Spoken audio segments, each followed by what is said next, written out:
ब्रह्ममुरारिसुरार्चितलिङ्गं निर्मलभासितशोभितलिङ्गम् जन्मजदुःखविनाशकलिङ्गं तत्प्रणमामि सदा शिवलिङ्गम्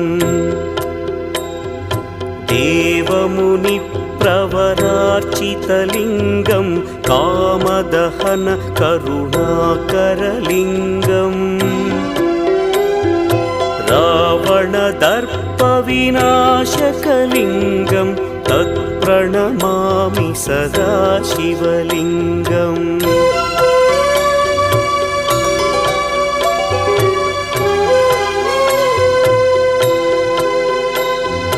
सर्वसुगन्धसुलेपितलिङ्गं